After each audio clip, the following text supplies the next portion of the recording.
Greetings, YouTube. Alright, so I just got done watching the very first episodes, 2 episodes back to back, of Star Trek Discovery. So, what do I think? Well, I think that this show is hardcore alternate universe. Why do I say that? Well, very simple reason. It's because this show has a number of different things that are completely wrong with it for it to be in the prime timeline, like what they're trying to claim over at Paramount. Thing number one, the Klingons are all wrong. The makeup FX for them is just absolutely incorrect. Thing number two, if that wasn't enough,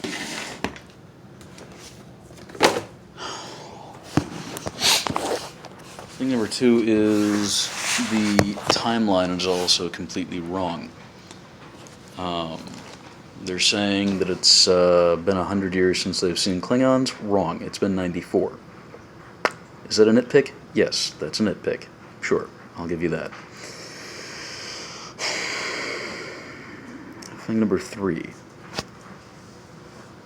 The simple fact that Federation ships, especially ones that are apparently coming right after the NX class. Okay, sure, it's 100 years after the NX class, but still. Holographic communications between ships? Not only that, but holographic communications over many, many, many, many light years between a starship that is on the edge of Federation space and the Vulcan homeworld. No. Why? They didn't get holographic communications in Primeline Star Trek until Star Trek Deep Space Nine.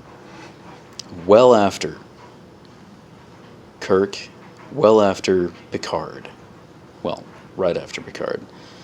But it was only during Sisko's captaincy. Now, yeah, sure, we didn't see it in Voyager, but that's because Voyager wasn't outfitted with them because they were a brand new thing in the very final seasons of Star Trek Deep Space Nine. Brand new thing. And they were limited. You had a little box that you had to stand in to make it work. And the projection would only be inside of that little bitty box. Well, in Discovery, you've got guys ranging all over the room and then sitting on furniture that they had darn well better have over at their place that's positioned in exactly the same place for them to be sitting on it, looking at you, Sarek.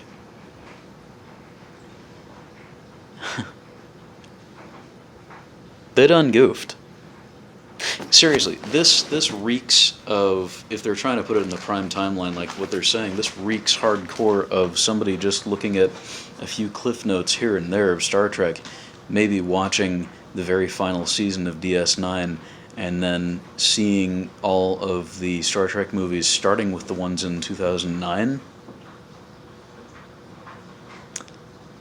and then just using that and saying, okay, let's dial back that tech by about 10 years. That'll work. No, it won't. It really won't. It really won't, because when I heard that this show was coming out,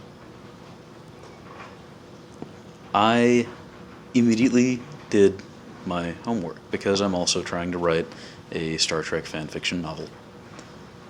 I'll make another video about that because it's real long to try and explain it, but anyhow. I watched all of Star Trek. Every show, every season, every episode, including the animated series. I can tell you right now, the very first time we saw a holodeck or anything like it was in the animated series, and it was called the Rec Room, and it was able to create landscapes and forests for people to walk around in. And that was it. There was no making food. There was no going to Paris. There was no going to San Francisco 1949 and pretending to be a detective. Or sorry, 1929 and pretending to be a detective. There was none of that. None of it. That just didn't happen. And yes, I hear you, Luke. You're a cat. Yes, you are. You're a cat. Anyhow, sorry. But yes, the holodeck didn't exist, at least not in concept, until the animated series. Holographic communications, again, did not exist until final seasons of DS9. Touch panel controls and light 'em up, stand 'em up, slightly holographic displays didn't exist, period.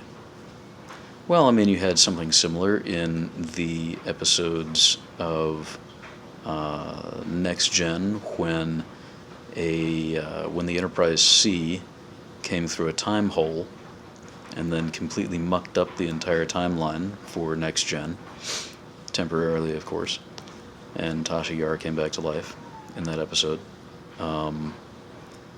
Now, I believe it was called Yesterday's Enterprise, but anyhow, the point is, you saw standy up, lit up control displays on the bridge in that episode, and then never again afterwards.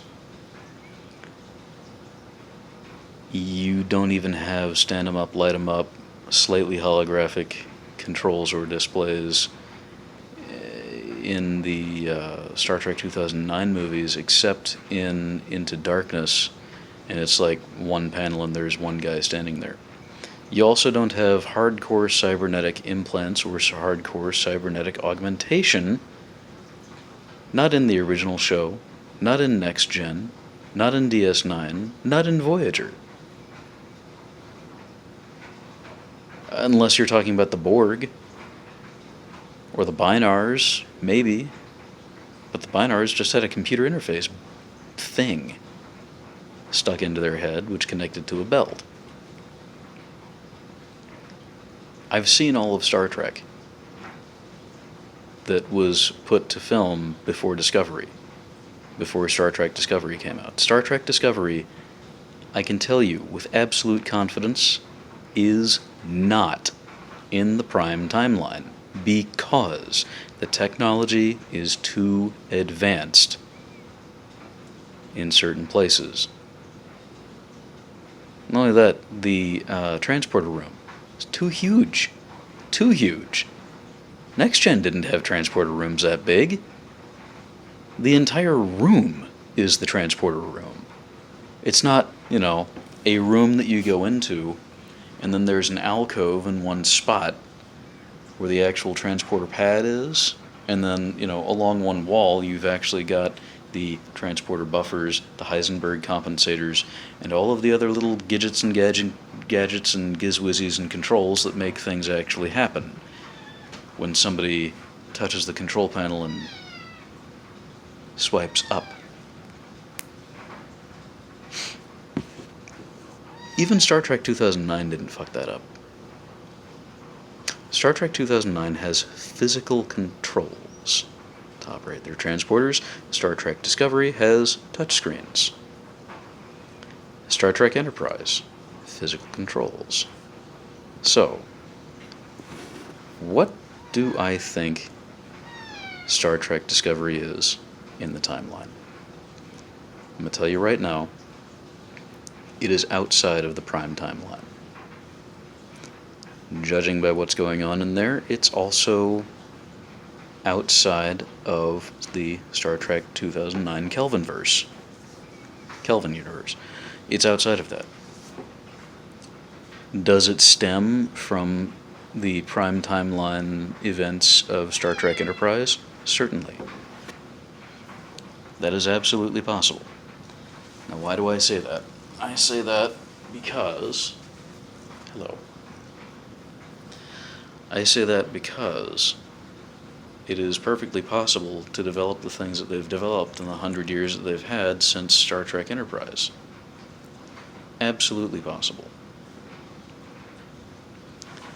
Now, do I think that it's possible for it to have advanced so far that they completely trumped Next Gen and DS9 and Voyager?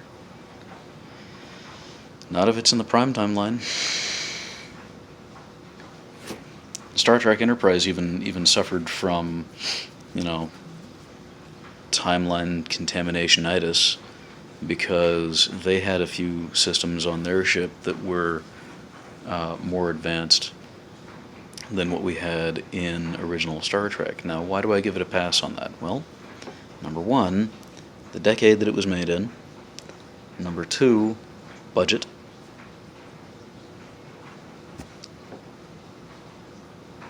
Enterprise was set to be taking place 150 years from the date that it first aired on television. It was supposed to be a hard 150 years from that date that we were doing all that stuff. Okay, no problem. Considering the technology we had at the time, okay, sure, give you a pass. Truth be told, though, Star Trek Discovery, the advancement of the technology from Enterprise to there, supposedly placing it 10 years before Kirk, Spock, McCoy, Scotty, Uhura, and the Enterprise. Wrong. Because right now, in the actual Prime timeline, if, Discovery is, as it says it is, happening 10 years before Kirk, Spock, and the Enterprise, which is a Constitution-class starship, the most advanced starship in the fleet, is on its first 5-year mission. Womp womp. Why do I say that?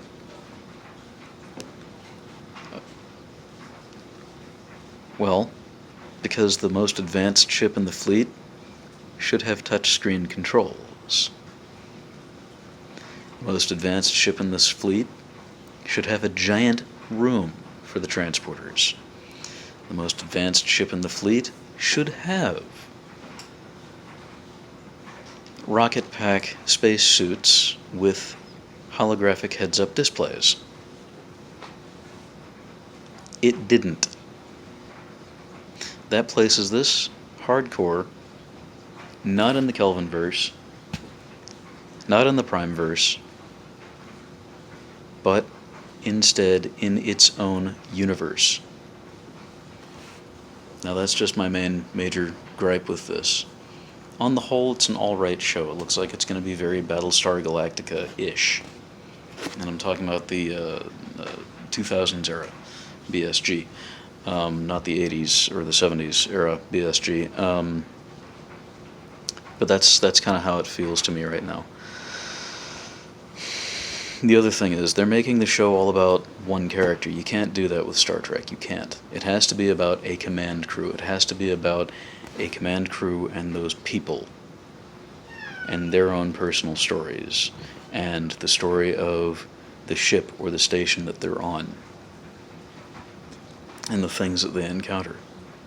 Right now, I'm telling you right now, the Orville, Seth MacFarlane's kind of, spoof off of Star Trek, is honestly better Trek than Discovery.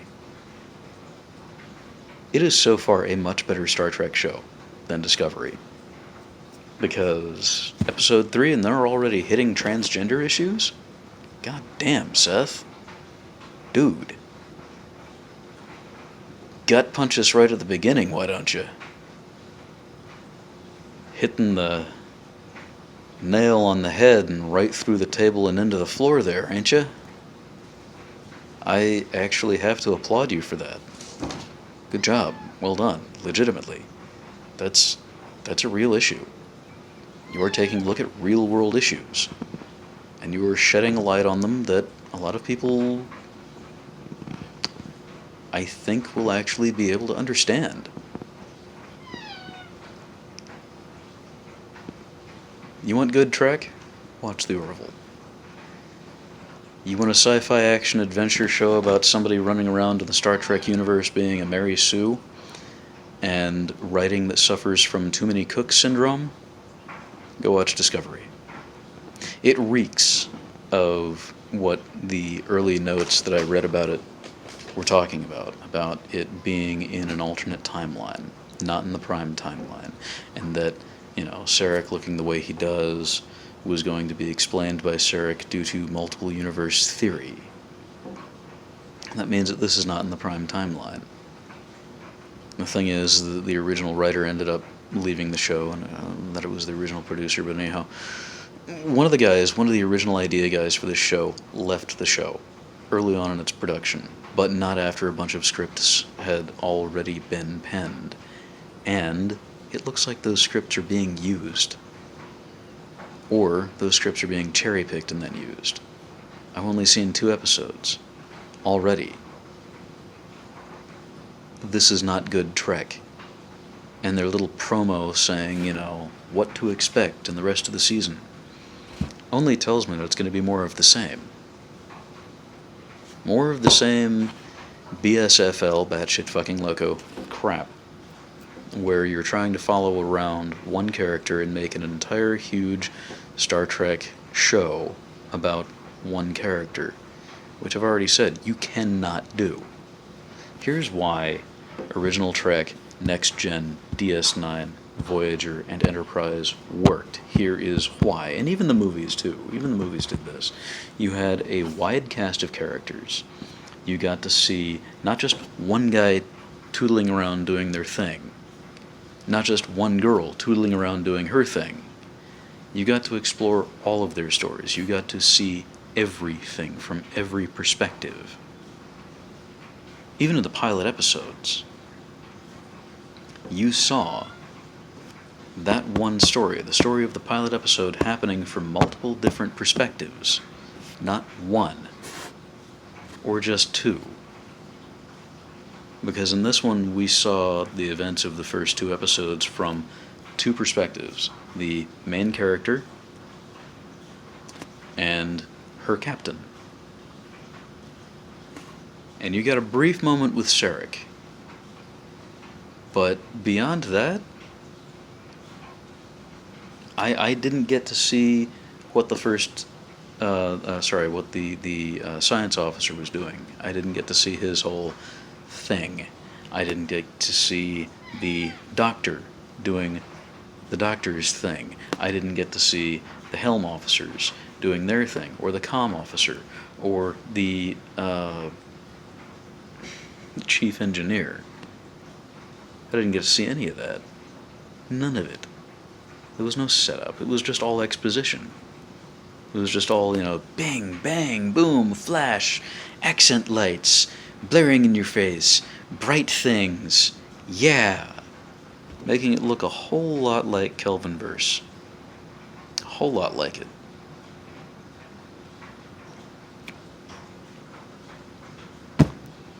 What are you doing? Come on, CBS, you're fucking up. You're fucking up hard.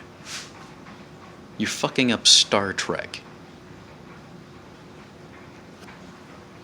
If you wanted to make this show and then say that it's in its own timeline, do it. Go for it. Next Gen explored that. Enterprise explored that. The original series explored that. Voyager even explored it. DS9 especially also explored it. Go for it. Have fun. Do it. Put it in a separate universe.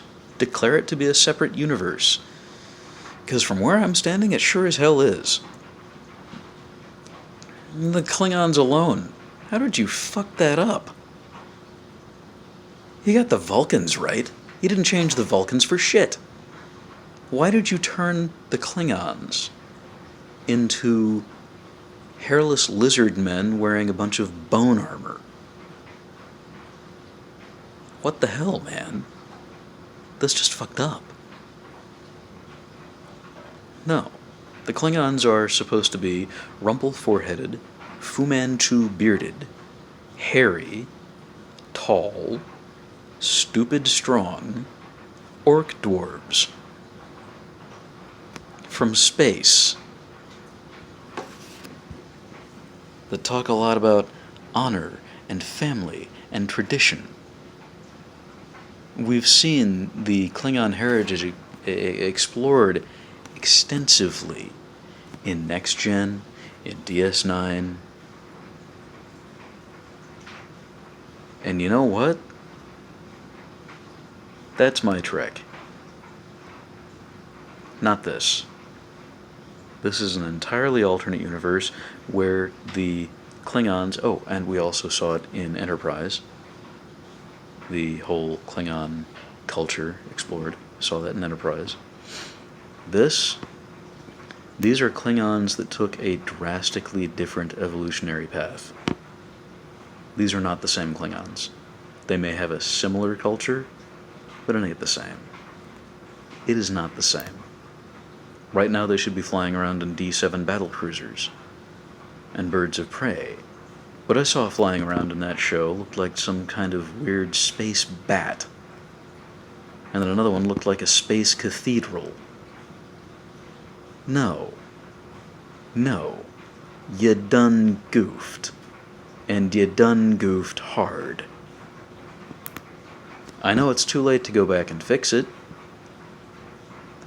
but there is one magical thing that you can do, CBS, and that is for you to come forward and say, straight up, okay guys, we were wrong.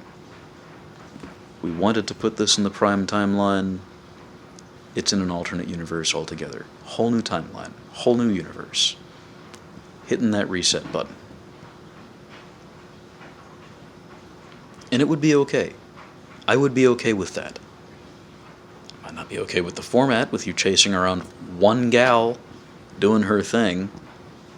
Because, I mean, seriously, fuck you. That's not interesting. You can't make a single character carry an entire show. Not for Star Trek. Star Trek cannot have one single character carrying the entire show. That ain't gonna work. You can't do that with Star Trek. I mean, you can try. You can try and shoehorn that horse right through that keyhole. It ain't gonna work. At least not very well. Sure, you may, with enough pressure, get that horse through that keyhole. But on the other side of that door, all you're gonna have is a very disturbing pile of horse mush. You'll have the whole horse. It ain't gonna look like a horse anymore. It's gonna look like some kind of terrible eldritch horror, and you'll kill the horse on the way.